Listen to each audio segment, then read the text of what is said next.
Truly, I've never seen anything like this in my life. The kind of petrified fealty we're seeing on the right, scared by a man who called voting against this bill the ultimate betrayal. Like, what kind of president talks like that? That's the language of dictators, not the language of a president. But let me remind you all of something. The people you should be afraid of, betraying are not in the White House or dining at Mar-a-Lago. They're back home. The people in Boone, North Carolina, in Moorhead, Minnesota, in Rock Hill, South Carolina, in Austin, Texas, in Salem, Indiana, in Jamestown, New York, in Tifton, Georgia, in Abington, Virginia, in Noonan, Georgia. They're the ones who hired you. And if you vote for this bill, you're voting to screw them over. Plain and simple. When their kids go hungry, when their health care is gone, when their energy bills skyrocket, when they watch big oil rake in profits while they get pink slips, when they realize that billionaires like Jeff Bezos are getting 40 times the tax breaks that they're getting, when they watch the wealthy get richer and they're left behind, they are going to feel the pain that you brought on them. And I think you're going to see that reflected in the next election. The American people are watching. They deserve better than this. They deserve certainly better than this cowardice, better than this cruelty, better than this betrayal.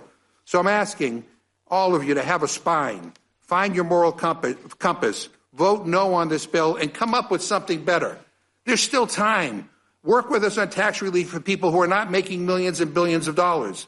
Let's go back to the drawing board. We can come up with a bipartisan consensus. And so, Madam Chair, for a million reasons, from process to substance, and quite frankly, to give Republican members a chance to read their own bill, I move that the committee do now adjourn. Stand up.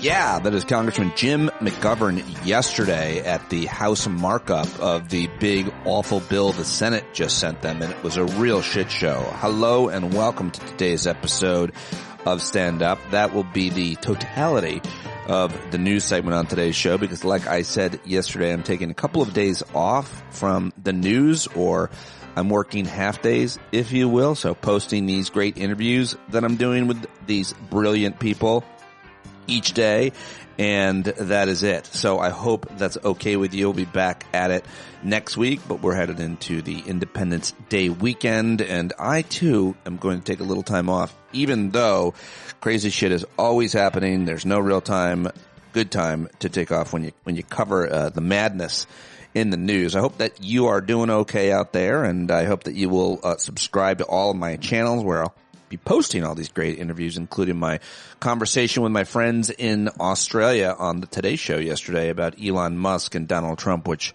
was a lot of fun. Go check it out. All right. Right now, it's time to get to my guest today. She has authored a new book about the Crown Prince of Saudi Arabia, which I thought was fascinating, and I think it's a really important issue and person and history. And so I thought, you know what? I'm doing this interview. It's Karen Elliott House joins me for the first time to talk about her new book, The Man Who Would Be King. She's a former executive of Dow Jones and Company. She's was a publisher of the Wall Street Journal, a chair of the Rand Corporation, Pulitzer Prize winning reporter, and she has gained unprecedented insights into Saudi Arabia over her entire career, more than 40 years of experience covering the Arab kingdom. And this is a really interesting book. Like I said, it reveals all of Mohammed bin Salman and his complexities, from his rise to power and his vision for the future of his kingdom to his ruthless maneuvers to project power. And it is, well, what can I say? I love this conversation. I think Karen is a really interesting person who has had a fascinating career. So I was so happy to talk to her yesterday. I hope that you like this conversation and the book and the subject, and wait for the end when we talk about Christian nationalism, because that's where it gets even more interesting, or also interesting. Okay, Karen Elliott House is my guest. The book is The Man Who Would Be King, Mohammed bin Salman and Transformation of Saudi Arabia. Let's do it. All right, we are live right now, and otherwise you're listening sometime else, but I have got the author and legendary journalist and author of this great new book, The Man Who Would Be King, about Mohammed bin Salman and the transformation of Saudi Arabia, which very few journalists have had access or experience the way she has. Karen Elliott House is a legend in journalism, and I am very, very happy to have you joining me, especially this early in the morning, but you get up earlier than most. Welcome. Yes, thank you. My Texas upbringing, you're supposed to do everything before it gets too hot. Was it even that way? It was always that way, even when you were little. You grew up in what part of Texas as a little girl? Up in the Panhandle near Oklahoma, as you can doubtlessly still hear. Oh, yeah. You've retained that accent. You've never tried to lose that accent, I'm guessing. I haven't tried to keep it or lose it, but 50 plus years out of the state, and I still get 4 syllables out of the word years. I love that. I love it. I think it's a great sound. So tell me a little bit, though. I think it matters, your childhood to your career in journalism and even to the much of the work that you've covered in subject matter, especially your ability to relate to very strict religious places. So tell me about your dad and your childhood in Texas. Yes, I grew up in a town of then 900 people, now 600. But there was, like Saudi Arabia, there was nothing to do. We did have a drive-in theater that showed a movie on Sunday, Monday, Tuesday. Nothing on Wednesday because that was church night. Wow. And we had otherwise 5 churches. That was what we did. You went to church. That's what most people in Matador did, but we did religiously because my father, again, like a good Saudi father, allowed no shorts, no pants. We could show our arms. We could have sleeveless dresses, and he didn't want any jewelry because the children of Israel made a golden calf out of jewelry, so nothing but bad can come out of wearing jewelry. And no TV, no telephone. So we read, and that, I think, made my mind curious about the world because I never got to see anything. Were there any limits on what you were allowed to read? Well, the Bible was the preferred book, but no, we were allowed to buy books, obviously not pornography, but, you could read, and I mostly read history. It's always been my interest. One question I just, after researching this book and particularly you and your career and then your upbringing that you just mentioned, that I just had to ask because my daughters are 17 and 20. I think you have a 15-year-old granddaughter. Mm-hmm. And I just had to ask you, like, growing up the way you grew up, and I don't know if you want to say your age or not. I don't think anybody should have any shame, but especially not you because I'm 77. I have no shame. And more importantly, as we talk about your work, you have this breadth of experience over how many years that gives you a completely different or wider perspective on the region and the issues that you cover than someone who might have just come to it and read about it. You actually have relationships, and you've spent plenty of time in the region interviewing world leaders, much less the Arab street, I suppose. So I think your age matters. My question is, how do you grow up to be this very successful female journalist at a time where there's very few female journalists, much less in the Arab world the way that you went to?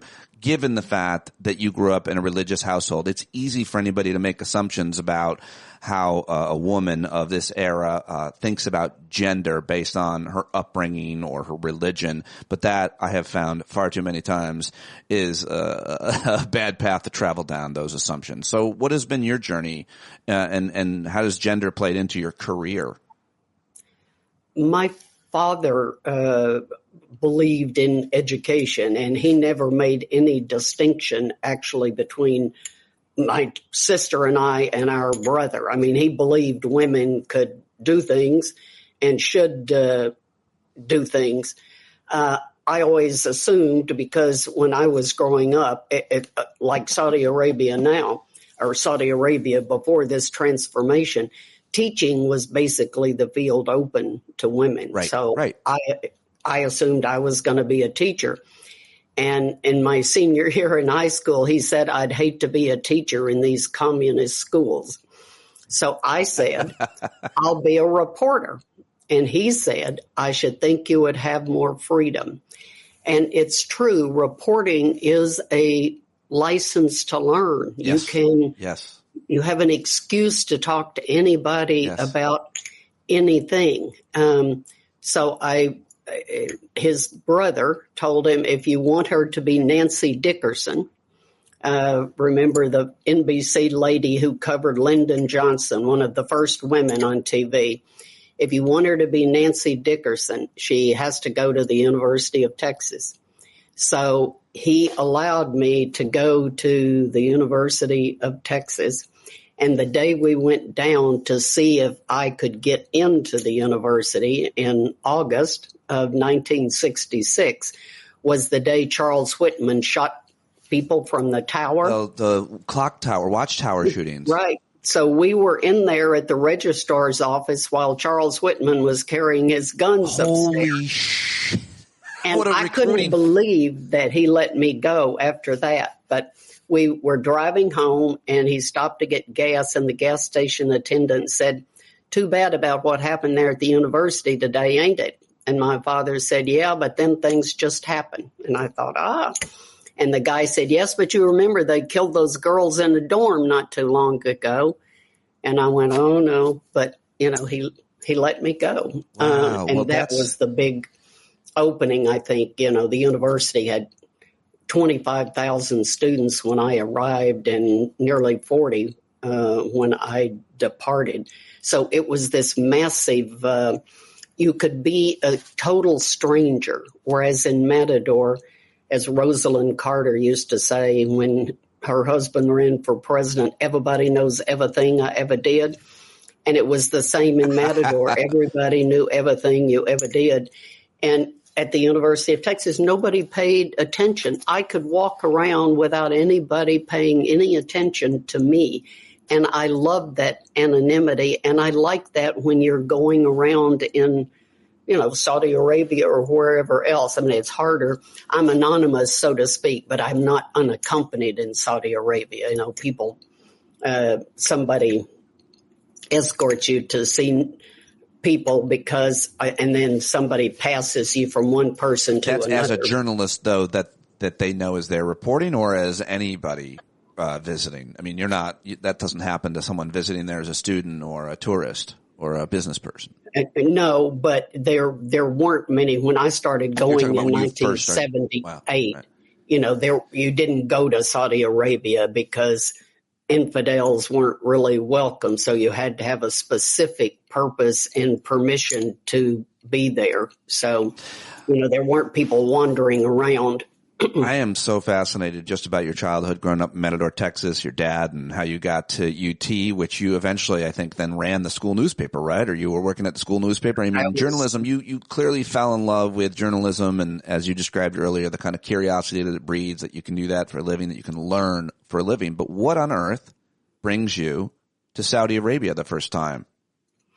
I had become diplomatic correspondent for the Wall Street Journal in January of 78, right after Sadat had been to Jerusalem in November of 77. So the Middle East was a big issue, and my boss at the Journal said, go visit all these places you're going to write about. So I went to Syria, Jordan, Israel, Egypt, and Saudi Arabia. And in those days, Saudi Arabia was more normal. It was before the Mecca Mosque incident or the Shah's fall in Iran. So, I landed expecting to interview the oil minister, and instead I was taken to a dinner party at his house. And there were men and women at dinner, alcohol served. We watched the World Cup final from Argentina on satellite. It was exactly the kind of gender mixing evening that the religious authorities disapproved of. But it was interesting. I only spent 4 days there to see 3 ministers. But by 1980, things began to change dramatically, and I could go and see men and they would introduce me to their wife. But their wives could not mix with men. So I would be taken, for instance, to the governor of Najran's home, sit in the room with him and his men, but his wife could not enter the room. Saudi Arabia from like 1980 until 10 years ago was basically males were what you saw, and there was no entertainment, not many people on the street. Women were largely invisible. Much has changed. Totally changed. Much has changed. You've documented that in previous books and, of course, in this new book and his efforts to make those changes. And I think all of that is fascinating. And all of what you're writing about in this new book is really very good. And I'm so excited to be talking with you about it and your career and everything that you've seen, including, as you mentioned earlier, Sadat. And I just wanted to ask you, and I guess we can get into the current situation and then work our way backwards to some extent. But Sadat was assassinated, I think, in 81. Yitzhak Rabin was assassinated in 1995. I believe both were assassinated because they were trying to make peace or make agreements over with Palestinians. Egypt wanted to recognize Israel and had pretty good negotiations going there, if I remember that. Of course, Rabin was talking to his counterpart, Palestinian leader, whose name is suddenly escaping me, and then he was assassinated.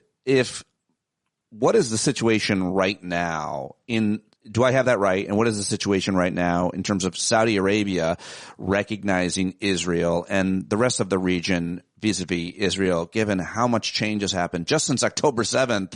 And it seems like sometimes these assassinations or these wars, these conflicts, October 7th itself, are conducted to scuttle any kind of peace deal, any kind of recognition. Given that you've seen all of this throughout your career, am I doing a decent job describing how those things took place? No, absolutely. I mean, the people use the Palestinians, frankly, to in their own internecine fights. It is possible that this might change now because of Iran's weakened condition after the Israeli strikes and the U.S. strike on the nuclear program.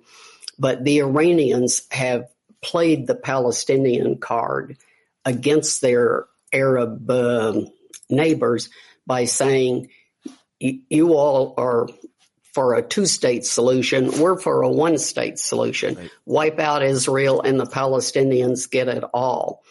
And so they have managed to roil the whole region and paralyze things with Palestinian-Israeli controversy. The Crown Prince clearly does want to recognize Israel, and as everybody has written, was on the verge of that before the October 7th war.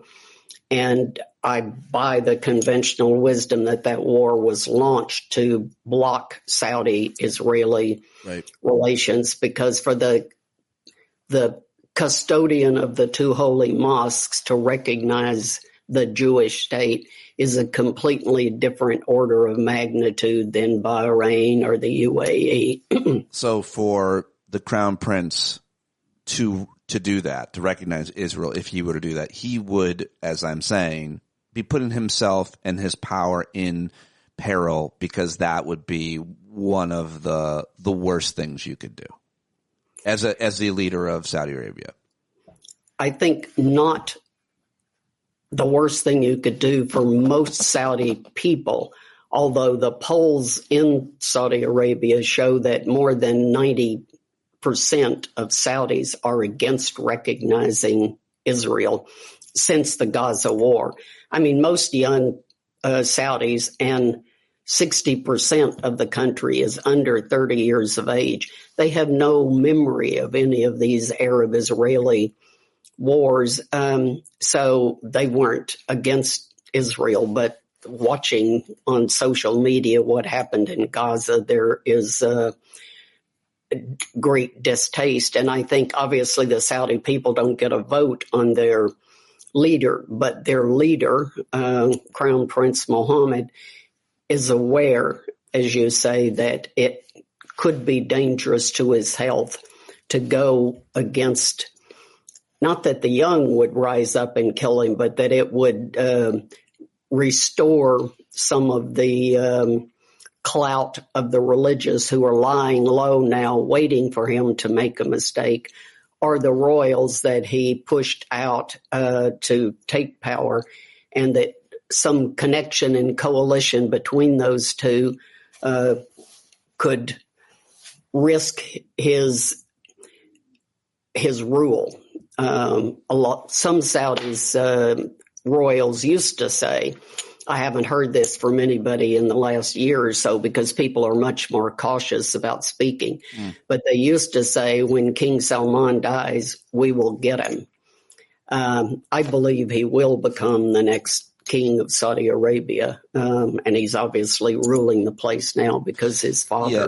Explain that for people who don't understand, including me, until I really dug into it and read your book. Right now, and you have this great, there's a great diagram in the book of the Saudi family. Right now, it is King Salman. He's still the king. He's 89 years old.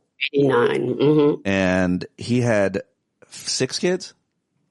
He had 6 children by his first wife, and 6 children by his third wife, and 1 by his second. So there are 3 crown princes. What does it mean to be a crown prince, and how much power does Mohammed bin Salman have over all of the rest? And then obviously, there aren't 3 crown princes. The king has had 3. Sorry, he fired the first one, his half brother, replaced him with a nephew, and then removed that crown prince to make his son Mohammed the crown prince. So there's only 1, but he has had 3 in his very brief tenure. What's the job? I suppose it's different for each crown prince based on how much power the king had, but it would seem that the current crown prince has all the power. But what's the job? Well, the job is doing whatever the king tells you to, and being, as they say in Britain, the heir and the spare, being the spare. If something happens to the king, you replace him. So I think it's interesting just to talk just briefly about how you lose the job. To get to be crown prince, you're the heir and the spare. And then one of them was fired, right? One of them was fired, and one of them was held a prisoner all night until he resigned. That was a huge story when it happened, and that happened more than once, where they basically raided the homes or wherever these guys were at, the wealthiest in Saudi Arabia, and detained them. That was an MBS move. That was the big move, wasn't it? Yes, early in his father became king in January of 2015 when his half brother died at age 90. And the son was behind the scenes organizing his father's government, but he had no role yet. So the crown prince serves entirely at the king's pleasure. He can wake up this morning and say, you're not crown prince anymore. So he inherited his half brother as crown prince, and he didn't wait long to remove him and put in this younger Mohammed bin Nayef, his nephew, who was head of intelligence and close to the Americans. And then 2 years later, in 2017, the king and his son, by then deputy crown prince, brought many of the prominent royals and businessmen, invited them to to a meeting, and they were put in the Ritz-Carlton Hotel as prisoners until they gave up what was alleged to be ill-gotten money. He baited them to go to this hotel, then detained them in the hotel until he got what he wanted. Until he got, money. And this was all designed to help root out corruption. I mean, corruption is still an issue, but it was a massive issue in most of the past 50 years when the kingdom has had real money. When I was doing my first book, people told me that at least 30% of the government budget every year was simply siphoned off by this prince and that businessman and that illicit contract. And, so there was a lot of spending. People were very angry about that. So they were. How did they know? How do people know about corruption anywhere without journalists like you everywhere?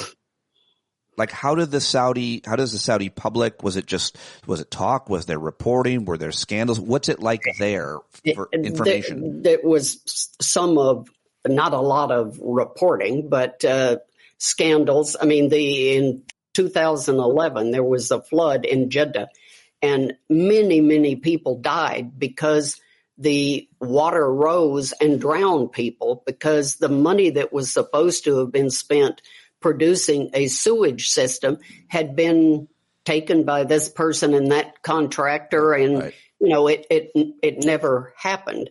And so people knew about those things. And living through a disaster that's supposed to have been repaired. That's a perfect example, man. Talking to you, you never know if talking to an author is going to be as good as reading an author or a writer, but you are a fascinating wealth of information. The way that you can just have it all at your fingertips based on your experience is so wonderful. AI cannot replace Karen Elliott House. I'm saying it right now. Not with this career that you have had, from the Wall Street Journal to all of these books.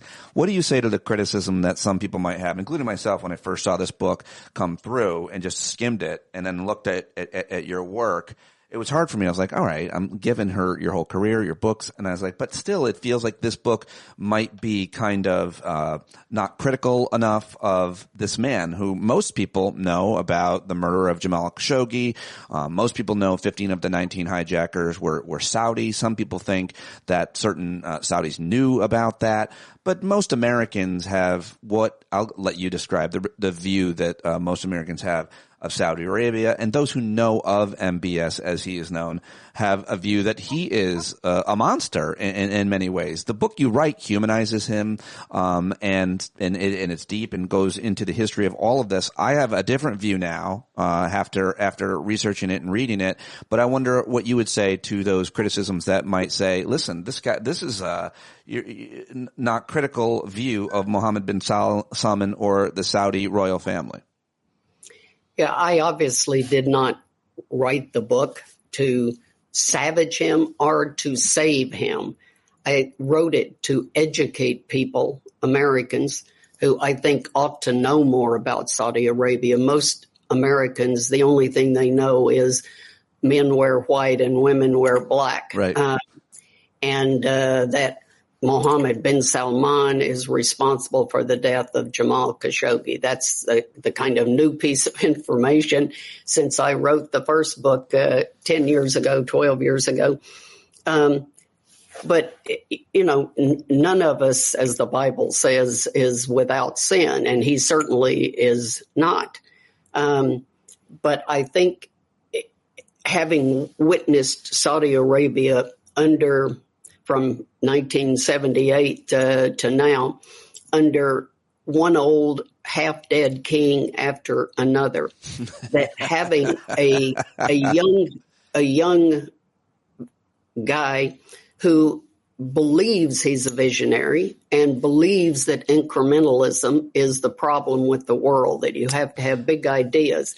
And as I quote in the book, Lee Kuan Yew, who remade Singapore, had exactly the same view. You can't be, if you're just normal, you're pedestrian, you will fail.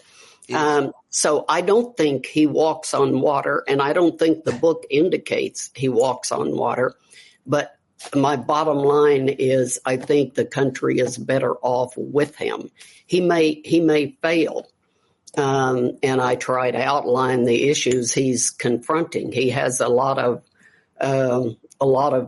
issues in front of him to make all this spending succeed, but without an effort, at least, without an attempt. I think they were, as I described in the first book, it was a 747 running out of gas, and the question was, when would it crash?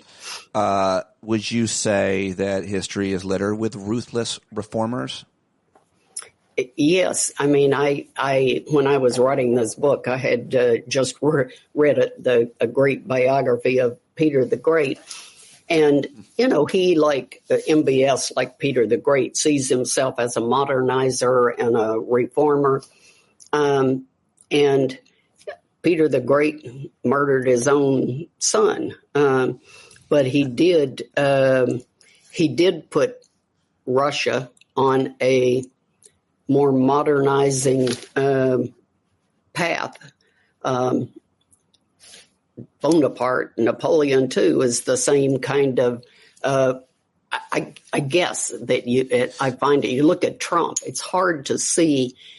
It appears that to be a leader, almost you have to have an arrogance and a vanity that I would find objectionable. Yes, I think Trump is a class of his own, and America might be a class of her own, and maybe we can talk about that another time. Because the short version is I don't think Trump has a vision, and I don't think that he has a strategy. Whereas all these other names that you mentioned had long-term visions and strategy, and so does Vladimir Putin now, and so do other ruthless autocrats throughout human history. Whereas I think Trump just wakes up and he's just angry and he just lashes out, and you never know what he's going to do, which could lead us back to the region going, we're doing our best to deal with this guy, including MBS and Netanyahu and the rest of the region, much less the world, every other country. But we don't know how to deal with this guy because he just told me one thing on the phone and then he just posted something else on his third-rate social media platform. But getting back to MBS, you say the country's better off with him. Answer this question. Is the region or the world better off with him as a way to talk about regional politics and kind of world geopolitics, specifically their source of oil and energy, and how much longer that's obviously going to play a part in our lives? Yeah, I think he wants to recognize Israel because he wants to have a new Silicon Valley in the northern part of Saudi Arabia near Israel, Jordan, and Egypt. He wants prosperity and he wants protection for the spending he's done, all these developments inside the country, prosperity for his people and prosperity for others, because that's the best way to preserve, he thinks, and that's probably true. It will take a lot of guts right now, I think, for him to recognize Israel, but Netanyahu is supposedly is coming here on Monday to see Trump. And Trump is talking about peace in Gaza and hinting that Syria will recognize Israel, and the implication being that the Saudis might too, even without a Palestinian state, with just some kind of promise. I personally find it hard to imagine Netanyahu making even a promise that wouldn't cause laughter. But so I don't see the Saudi-Israeli recognition coming in the It's like it's so frustrating as someone just, as any student of, I guess, economics in this case. You're talking about New Silicon Valley, meaning technological advancements. You write about these different industries that the Saudis and other Arab countries obviously are investing in the region, obviously the Israelis as well. And it's for progress to take place in any country, you need to invest in the future technology. And yet it would seem that in this part of the world, as much as the leaders might want to, as much as the public might want to, they also still seem to think that they need to hate each other for political reasons more than anything else to stay in power. You could argue that's how Netanyahu has stayed in power, by literally supporting, propping up his enemies so he can have adversaries, so that he can have battles. And history is littered with leaders who, lead that way.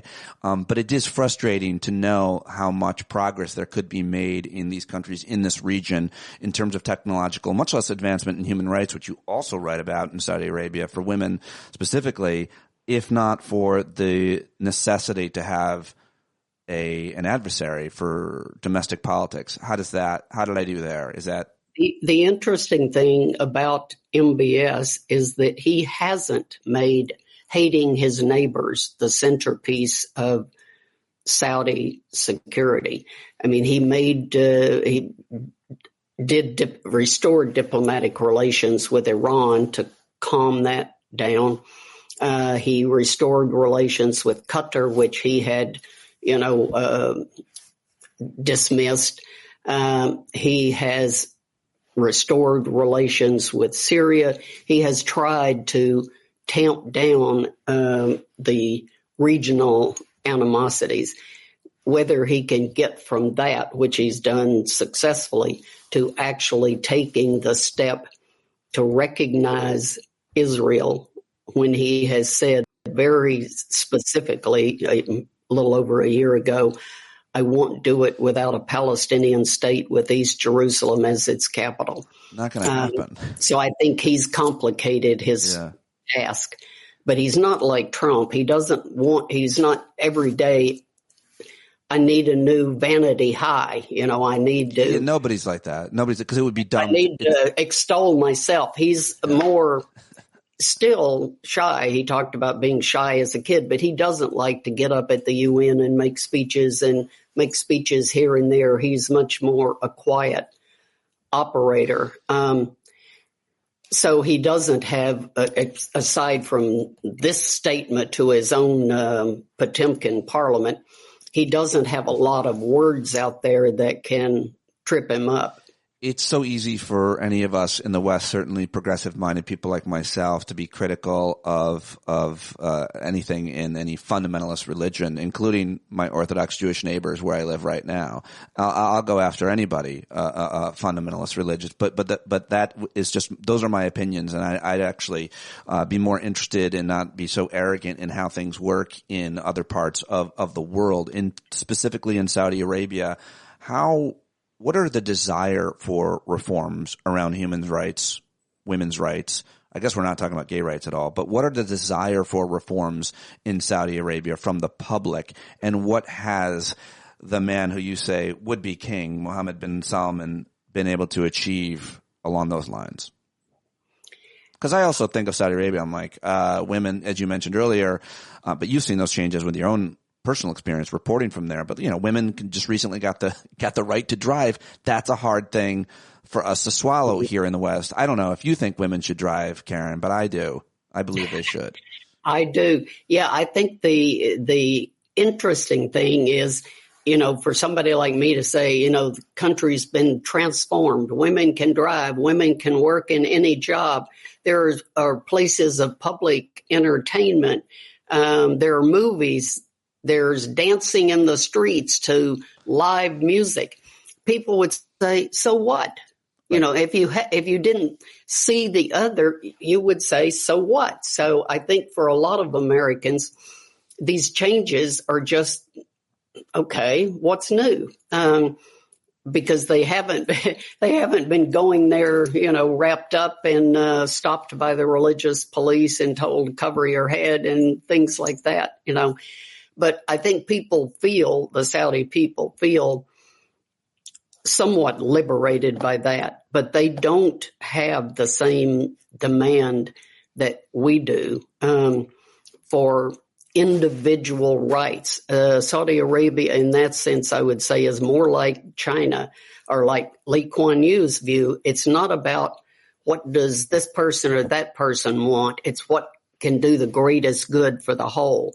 And I, as the ruler, decide that. So Saudis don't sit there and say, it's my right to do this, it's my right to do that. They've never had rights in their long history. You obey Allah and his ruler on earth. So people obeyed their tribal chief, and they didn't have a lot of rights, and they obviously still don't. And he's not promising them that. Cultural change and economic change has been overwhelming. Political freedom has receded. There's less of an ability to talk. It's much harder for somebody like me to report there now because people are nervous. They won't talk to you in their house because, everybody assumes everything is heard. Oh, wow. So you walk around in people's gardens or,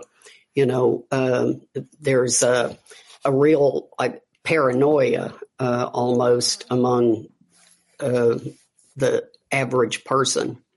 Is there poverty in Saudi Arabia?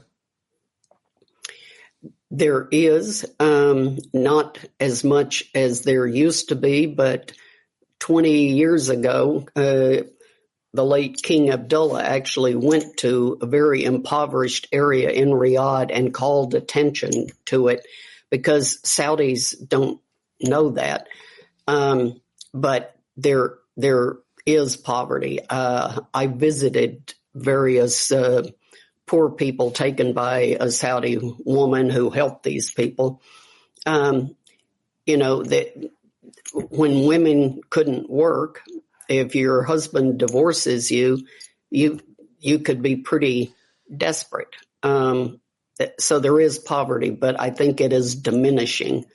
Really fascinating. I mean, we've been talking for 36 minutes and I asked for 30, and I am so happy to have you joining me, and I want to keep talking to you. The book is out and people should go get it and learn so much more because it really barely scratched the surface on the book, which I've been reading and preparing for, and wasn't sure how this conversation was going to go, but I'm so happy and hope you are with the way it went. And I guess I just want to end by saying, again, people should get this book, and maybe we can talk about it again when you're done with your first round of interviews, and talk about your work and your career in general, because I'd love to have any kind of regular conversation with Karen Elliott House, a legend in journalism and reporting, who is not slowing down in any way. But I guess I wanted to ask this question, which maybe you won't be asked in some of your other interviews for this book, which is, this is not your first book about Saudi Arabia, and you've been there so many times.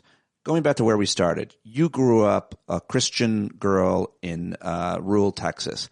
What have you learned from the Muslim world, from Muslim culture, specifically in Saudi Arabia, that you appreciated or grew to at least admire the fact that folks practice their religion this way or that?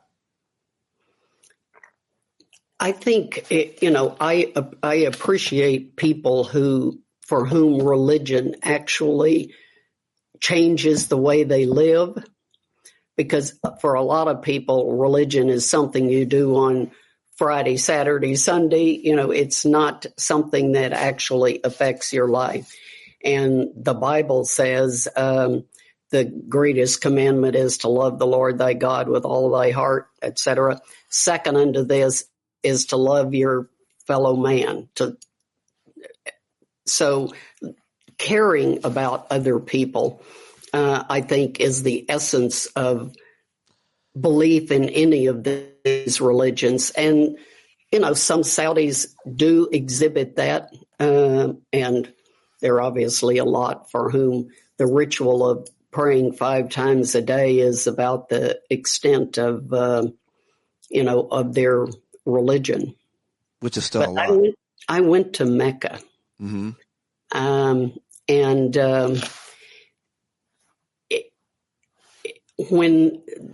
it was during Ramadan when people can't eat. And when the 6 p.m., the prayer at the sunset came, all the men got circled and all the women in a circle. And everybody, I obviously don't know how to do this, but a woman gave me a stool to sit on, which was, I guess, because I looked too old to bend and bow. But, they all were saying and doing the exact same thing at the exact same time. That to me was very moving, whereas, just walking around the Kaaba, I don't know. It wasn't a spiritual experience until that prayer time, and then I thought it was a very moving thing. I really enjoy going to Israel and, seeing history and learning about religion, going to Saudi Arabia. And maybe all of my interest in religion is because I grew up, in a very religious household. But I find it fascinating, and I wish that more people took it personally serious, not just if they talk the talk or walk the walk and not just talk the talk, because there are a lot of people. I've heard this phrase recently from a Texas legislator who is a progressive Christian who was critical of a lot of the kind of right-wing Christianity, who said they walk around with a mouth full of scripture and a heart full of hate.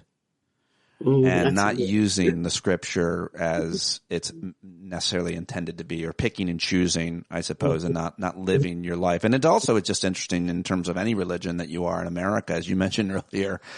We're just so much more about the individual here, and religion is so much more about the collective in general. I'm no scholar on anything, but that's about subjugating yourself to God. You're not the boss, In religion, it is about something bigger than yourself, but about individualism, which we prize so highly. And in that act of subjugation, you would perform acts of kindness, for example, accepting refugees into your country the way that Christian organizations historically always have in this country, but now that's ending. And those organizations are very concerned about that, obviously. So there's just a lot of obvious hypocrisy that it sounds like you agree with. It's about, as Jesus said, being a servant, not being served. Well, that's one form of Jesus. That's the one I like. That's the Jesus I prefer. That's the one I like. I don't like American Jesus who carries a gun. I don't like him. He's not the Jesus I grew up reading about, but it seems like people have their own interpretations, and we're seeing a real strain of a threatening strain of Christian nationalism in this country. Do you agree with that? Are you concerned about that?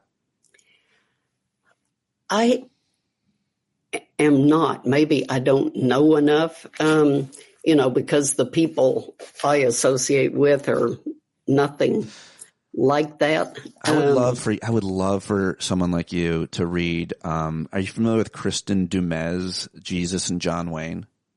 No.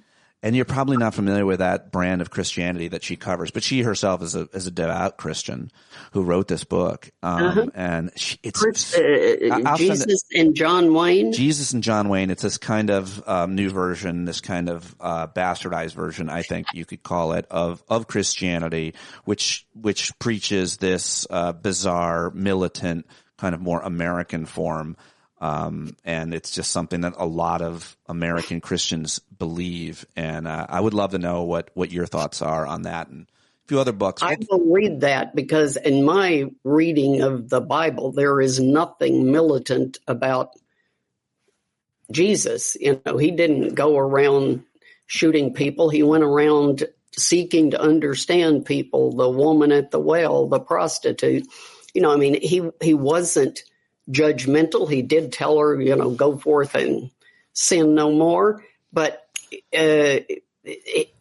I don't know where people get this idea that militancy is the key to Christian religion. It's foreign to me. Well, I look forward to you hearing and learning more about her work and others of this movement, which I'm terrified of and think is the main domestic threat to America. I'll get it today. I just finished a big book on China. I'm free to read. So, all right. Well, I'm sure she can learn a lot from you, and maybe she'll interview you about your new book as well. Listen, thank you so much for joining me today. This is really wonderful. Did you enjoy it? I hope you liked it. I was intimidated. I enjoyed every second of it. I was intimidated talking to the likes of you. Yeah. So I had asked, what's he like? And someone said, oh, he's great. He used to be a comedian. He can talk to anybody about anything. So I had high expectations, and you met them. Oh, you made my day. You made my day. Thank you so much for talking to me, Karen. It's really been a pleasure, and I appreciate you joining me. Okay. Bye-bye. Bye-bye. Yeah, there she goes. Karen House, everybody. Going to get her turned on to some Kristen Dumez. How about it? And that was great. The Man Who Would Be King. I hope you learned a lot and enjoyed something from it. A little bit different than covering the day-to-day, hour-to-hour chaos that we're living here through. So I thought I would share that with you today, and hopefully you liked it. All right, that's all I've got for you, and I'll be back tomorrow.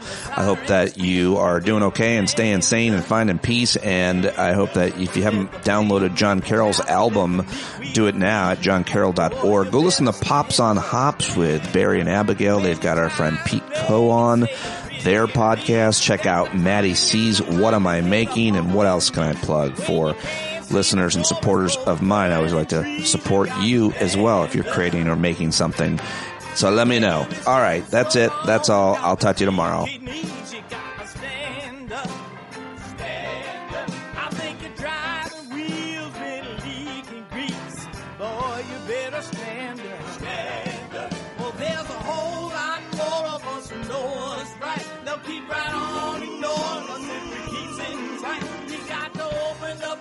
To let in some light.